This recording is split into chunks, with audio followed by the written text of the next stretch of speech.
אירועים זה נורא כיף, לכולנו כיף לחגוג. אם הם יכולים לחגוג מהבוקר עד הלילה, אני מניחה שכולנו שמחים ומאושרים.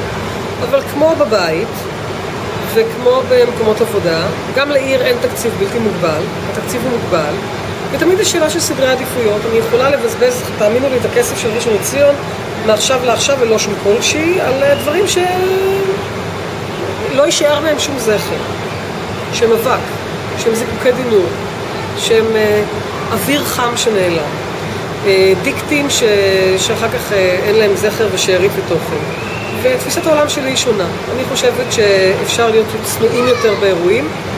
אני לא מחבבת את כמות האירועים המוגזמת בעליל בעיניי שנעשתה בראשון במהלך השנה-שנתיים האחרונות. אני חושבת שזה אירועי בחירות, ואני חושבת שתושבי ראשון חכמים מדי, לא קונים אותנו באירועי בחירות. אנחנו מבינים שסדר העדיפות הזה בא על חשבון סדר עדיפות חברתי אלטרנטיבי. אני לא מקבלת את תפיסת עולם שאומרת שאנחנו חוגגים היום ומחר נמות. אנחנו חוגגים היום ומחר לא יהיה אוכל. יש הרבה מאוד ילדים בראשון לציון שהם ילדים רעבים, שהם יודעים שאין להם את הציוד הבסיסי. יש לנו משפחות לא מעטות שקוראות תחת העומס. אני לא רואה באירועים רווחה חברתית. אירועים זה שעשועים. זה נחמד עד מידה מסוימת. אני כבר אומרת שבקדנציה שלי יהיו אירועים, בוודאי שיהיו אירועים, אבל יהיו הרבה פחות. אנחנו נשקיע הרבה יותר כספים בהורדת והוזלת יוקר המחיה של כולנו.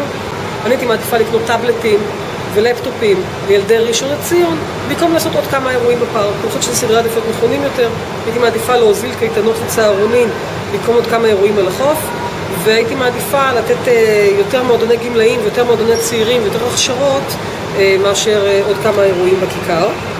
ואני לא חושבת שראשון לציון חייבת להיות העיר שאליה באים מכל מדינת ישראל בשביל לראות מופעים.